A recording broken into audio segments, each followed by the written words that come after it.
तीसरी बार मोदी सरकार ಮೋದಿ ಮತ್ತೊಮ್ಮೆ ಪ್ರಧಾನಿ ಎನ್ನುವ ಮಾತು ನಿಜವಾಗಿದೆ. ತ್ರಿವಿಕ್ರಮನಂತೆ ನಮೋ ಮತ್ತೊಮ್ಮೆ ಪ್ರಧಾನಿ ಪಟ್ಟವನ್ನ ಅಲಂಕರಿಸೋದಕ್ಕಿದ್ದಾರೆ.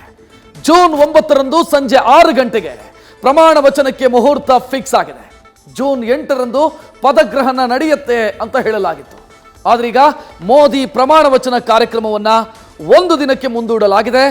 ಅವತ್ತೇ ಸಚಿವ ಸಂಪುಟ ಸದಸ್ಯರಿಗೂ ಕೂಡ ಪದಗ್ರಹಣ ನಡೆಯೋ ಸಾಧ್ಯತೆ ಇದೆ.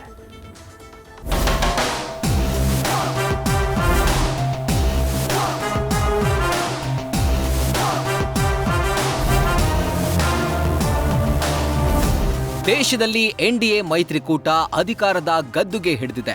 ಮಿತ್ರ ಪಕ್ಷಗಳ ಜೊತೆ ಸೇರಿ ಕೇಸರಿ ಸೇನೆ ಭವ್ಯ ಭಾರತದ ಚುಕ್ಕಾಣಿ ಹಿಡಿಯಲು ಸಜ್ಜಾಗಿದೆ. ಜಗತ್ತಿನ ಅತಿ ದೊಡ್ಡ ಪ್ರಜಾಪ್ರಭುತ್ವ ರಾಷ್ಟ್ರಕ್ಕೆ ಮೋದಿ ಮತ್ತೊಮ್ಮೆ ಪ್ರಧಾನಿಯಾಗಲು ದಿನಾಂಕ ನಿಗದಿಯಾಗಿದೆ. ಈ ಮೊದಲು ನಿಗದಿಪಡಿಸಿದ್ದ ಡೇಟ್ನಿಂದ ಪದಗ್ರಹಣ ಕಾರ್ಯಕ್ರಮವನ್ನ ಒಂದು ದಿನಕ್ಕೆ ಮುಂದೂಡಲಾಗಿದೆ.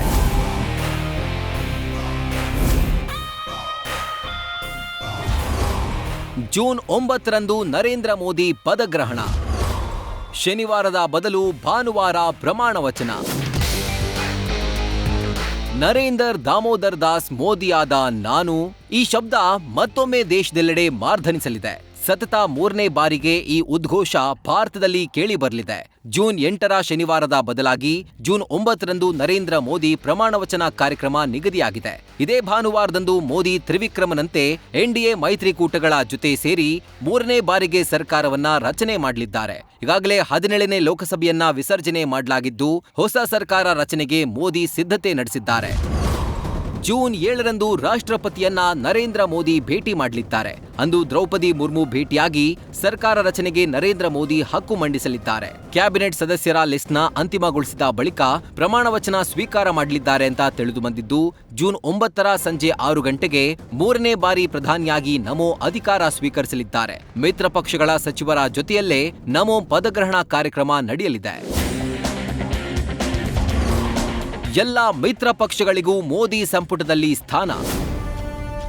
ಮೋದಿ ಸಂಪುಟದಲ್ಲಿ ಎಲ್ಲ ಮಿತ್ರ ಪಕ್ಷಗಳಿಗೂ ಸ್ಥಾನಮಾನ ಸಿಗುವ ನಿರೀಕ್ಷೆ ಇದೆ.